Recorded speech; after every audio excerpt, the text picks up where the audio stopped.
আমি আমি মাসুদ, গ্রাম থেকে আইছি। তুমি চলে আসছো, আসো ভিতরে আসো। এটাকে রাখো, পিছনে রাখো। সামনে এনো না। হাই হাই, তুমি রাজার দিকে ভয় পেতেছো কেন? হ্যাঁ জানো মায়ের অনেক শখ করে বাঁধ সামনে এনো না, পিছনে রাখো।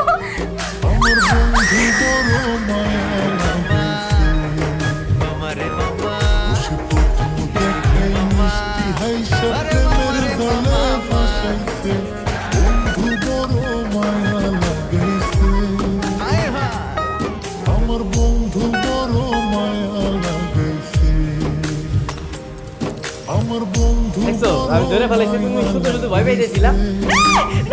সামনে মানে এটাকে বাঁধো, বেঁধে রাখো। আচ্ছা আমি রাখি। আমার বাসায় কি ভূমিকম্প হয়েছে নাকি? এগুলো সব এলোমেলো যে কি করে হলো? আসসালামু আলাইকুম মামি, আমি মাসুদ। মা, মাসুদ গ্রাম থেকে একটা হাঁস নিয়ে আসছে, ওই হাঁসের ছোটাছুটি করে এমন করে ফেলেছে। এই ছেলে, তোমাকে হাঁস আনতে বলছে কি? তুমি তো আসছো হাঁস নিয়ে আসছো কেন?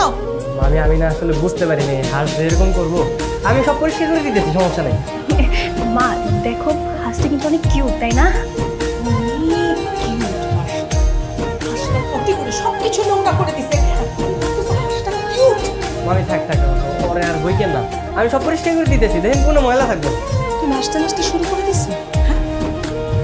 সব কাম কে আসতে বলে? মনে করছিলাম মনে না, জীবনটা ঝালাপালা করে ফেললা তোমাকে একটা কাম।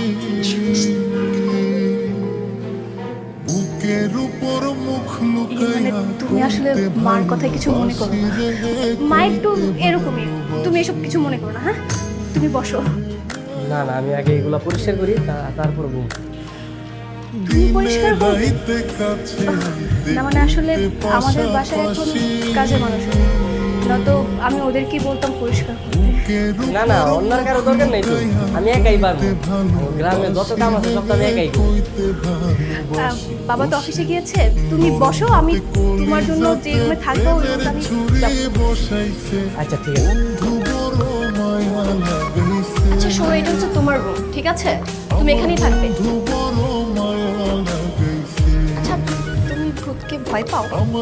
কি কইতেছ? আমি ভূত ভয় পাবো কেন? আমি গ্রামের ছেলে, আমি অনেক সাহসী।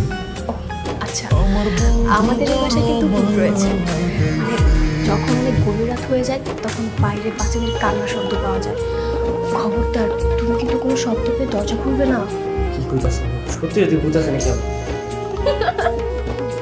আরে তুই তো দেখছি সত্যি সত্যি ভয় পাচ্ছ, আমি তো মজা করছিলাম। আচ্ছা ঠিক আছে, তুমি ফ্রেশ হয়ে নাও, আমি আসছি। কি হচ্ছে এখানে? মা, আমি মাসুদকে রুমটা দেখিয়ে দিচ্ছিলাম, অনেক জার্নি করে আসছে তো, একটু রেস্ট করুক। মাসুদ এই রুমে থাকবে? মাসুদ?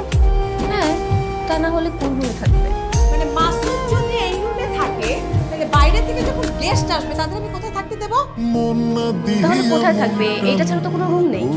সিঁড়ির নিচে যে স্টোর রুমটা আছে সেখানে মাসুদ থাকবে, যেখানে মামিক ছিল, ঠিক আছে? মা তুমি কি ভুলে যাচ্ছ? মাসুদ কিন্তু ফুপির ছেলে, বাইরের কেউ না। না না, কোনো সমস্যা নেই। আমার ঘুমানোর মতো একটা জায়গা হয়ে গেছে, তাইলে সমস্যা হলেও তোমাকে থাকতে হবে, কারণ গ্রাম থেকে আসলে ঢাকায় কষ্ট করে থাকতে, ঠিক আছে? তাই বলে স্টোর রুমে? মা তুমি বুঝতে পারছো বাবা যদি একবার এটা জানতে পারে কত রাগ করবে? এরুন, তুমি ভুলে যেও না এই বাড়িটা কিন্তু তোমার বাবা।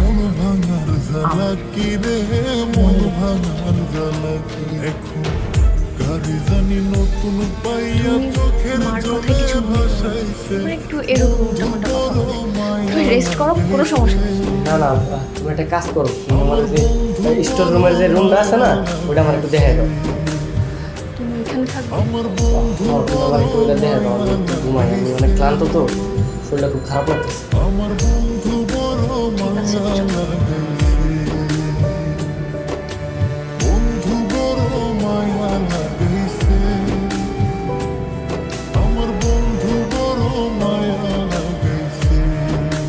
বাবা, তোমার ভাবি তো দেখছি সে দুপুর থেকে ঘুমাচ্ছে। আচ্ছা বাবা, গ্রামের মানুষ এত বেশি ঘুমায় কি করে বলো তো?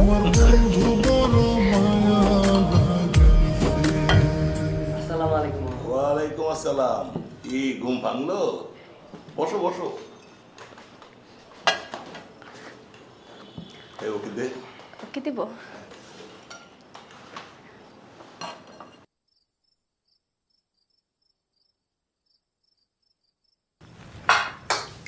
এই তুমি চেয়ারে বসছো কেন? ও, এই চেয়ারে বসবো না, এটা আপনার চেয়ার।